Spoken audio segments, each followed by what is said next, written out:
Tornado season has begun, and the National Weather Service has already recorded 3 sightings in Missouri alone. Each time, the tornadoes have brought severe storms with hail and damaging winds. So far, there have been no reports of injuries. While it's been an early start, it's been tame compared to what happened exactly 40 years earlier when 148 reported tornadoes were seen across 13 states. It's not an issue most Missouri State students or Springfield residents have to face, but the changing demographics in Springfield create changing business mindsets. I spoke with students and faculty about the challenges and rewards of a growing population. The Missouri Senate has passed a tax cut bill which will lower the individual income tax rate from 6% to 5.5%. It will also include a 25% deduction on individual business income. 2 previous versions of the bill were rejected before this one, but it will now go to the House for the vote. The changes will not go in effect until 2017. The Senate Intelligence Committee and the CIA are in a heated dispute after the committee voted to release a torture report. The report, based off a 3-year study, criticizes CIA terror interrogations after 9/11. The White House said it will instruct officials to cooperate fully with this effort. The CIA is currently scanning the report's content for any passages that could jeopardize national security.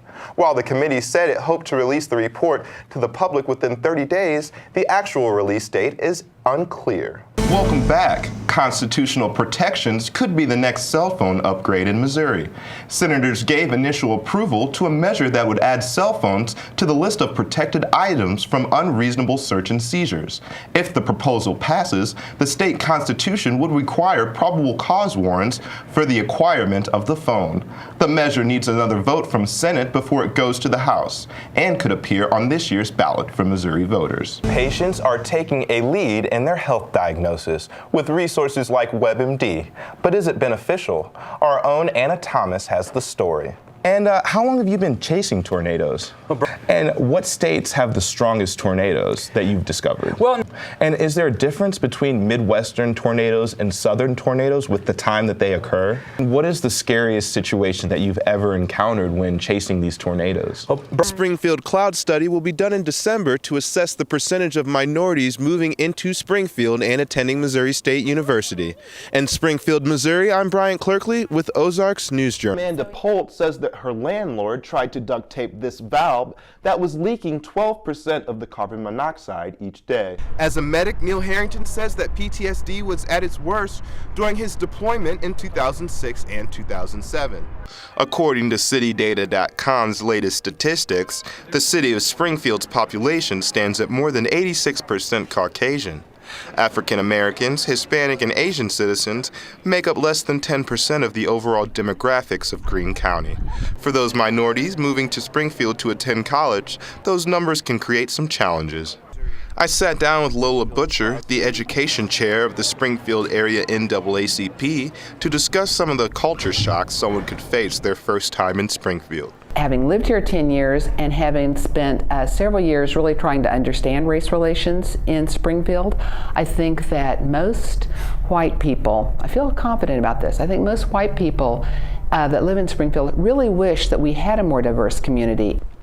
Butcher understands that many minority students leave Springfield after graduation for reasons out of their control. It seemed very strange, it was a little unsettling to realize how segregated the Springfield community is and also how few people of color actually live here. Assistant Vice President of Diversity and Inclusion, Juan Mraz, says that the city of Springfield, along with Missouri State University, is working to keep students as residents after graduation to create a more diverse workforce. Mostly predominantly Hispanic or Latino students and African American students and Asian students are the new target market for recruitment in general. So it's, of course, our natural business plan to look at those evolving groups. Missouri State and the city of Springfield will be doing a diversity climate study in December. There will be a survey for students, faculty, and staff. This climate study is to help local businesses, along with Missouri State University, grow with the changing population. We also work with the city, the chamber, and the utilities department because they also have that need for a more diverse workforce. Haneen Abasayamu is a Saudi Arabian student at Missouri State University that is in charge of a women's group that supports female students from Saudi Arabia in their transition into Springfield. We always try to hold events to them to celebrate their traditional culture or their traditional event and celebration. With programs like the one Haneen runs, for female students from the Middle East, the transition into Springfield might be a little easier, and the chances of these foreign students remaining in town after graduation is much greater. The university is very good, professors are very helpful, they are very open. Their doors always open for the student, so life here is really easy. The Springfield Cloud Study will be done in December to assess the percentage of minorities moving into Springfield and attending Missouri State University. In Springfield, Missouri, I'm Bryant Clerkley with Ozarks News Journal. Amanda Polt is a Missouri State University junior living in a house that was built in the 1920s. Since last summer, she and her roommates noticed they had been feeling a bit different. One of my roommates over the summer, she lived in our back bedroom, and she started noticing before she went to bed that she would have really bad headaches. And that's weird for her, like she's never really had headaches before. So Amanda and her roommate decided to call city utilities and found that the furnace was leaking carbon monoxide gas.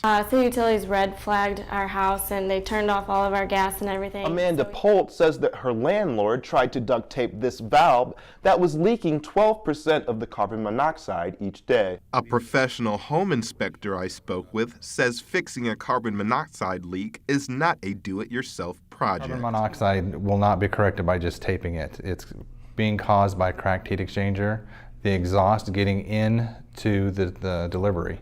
So you need to have an HVAC guy come out there.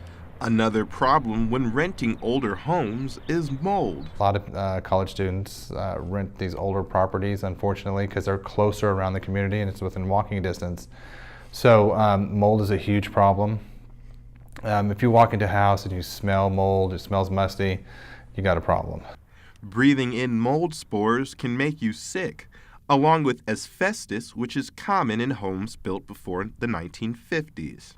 And then, of course, asbestos. And that's another problem with these older homes. A lot of times a lot of the tile is asbestos, but asbestos itself is not a horrible problem. It's when it gets in the air. It's what they call friable. The little particles get in the air and you breathe it for long periods of time. Parker says any unusual smells in a home should not go unnoticed. Walk through it, look through it. If you smell any odors, address those issues. You know, I mean, your houses are always going to have odors, but if you smell mold, if you smell fumes, if you smell gas, anything like that, don't just blow it off. Parker says if you're renting or buying a house built before 1950, it's best to hire someone to inspect the home for health hazards. In Springfield, Missouri, I'm Bryant Clerkley, Ozarks News Journal.